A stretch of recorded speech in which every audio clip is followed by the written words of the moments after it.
You're here early, it's nice. Nice change for us. I'm the only person in the whole show business that's half an hour early for everything. For 20 years I've been walking into empty rooms. Everyone else walks into rooms full of people with cameras on and clipboards. I walk into empty rooms with lighting guys saying just sitting there for half an hour.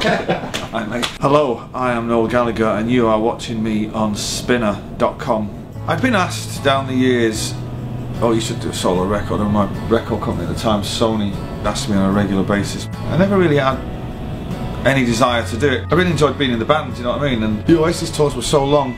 A project from the start of recording an album to the last gig would be like 2 years, and you'd need quite a bit of time off to kind of come down from that. So I only really started thinking about this maybe about a year after the last Oasis gig. It was actually my wife that said, it's time you got out of the house because you're beginning to annoy me, kind of thing. Do you know what I mean? You know what women are like. You think you're doing them a favour by being around the house out, helping out with the kids. They don't want you there. I don't live to work. I'm pretty much bone idle lazy as well, do you know what I mean? I'm just cursed with the ability to write songs, and I've got to go out and play them to people and make albums. Life on the other side of showbiz or whatever is great. Watching football, hanging out with kids, getting drunk in private. Good life. I like to make things seem and look easy. So if anything is a struggle, it's usually not working.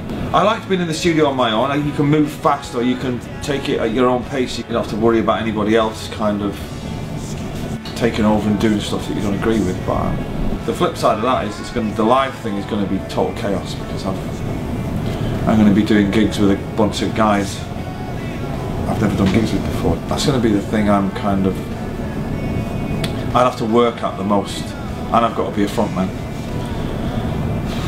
The worst thing about being a singer-songwriter is when you're in a band, you know, you can sing any old, you know, if you put on an acoustic guitar, people go, shh, this guy's got something to say. I've got nothing to say. There's nothing to see, and I've got nothing to say. So I hope when people do come to the gigs, they just come to listen to the songs. I don't know, it could all go horribly wrong, or it could be brilliant, you know, or I might have to get somebody to break my thumb after the third gig and say, I'm not really into this.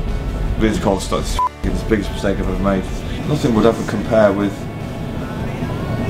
the thing what we had with Oasis. That was like a big rock band. This is kind of a little, I don't know what this is yet. It's just a collective of quite rustic looking fellas trying to sell somebody some music. I don't know. They're just friends of mine. I could have done auditions and got a lot of 25-year-olds, but then you'd end up looking like f***ing Rod Stewart. Do you know what I mean? Not that there's anything wrong with Rod Stewart or any of his band.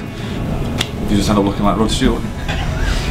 Like, you seem like pretty positive about everything, and there's all this crap in the tabloid. I don't believe anything that's written in the papers. My mum, when I was 3, could put an end to a family feud pretty quick. When you're 40 odd and got 3 kids, it's kind of like, you know, we'll get on with it if you don't mind.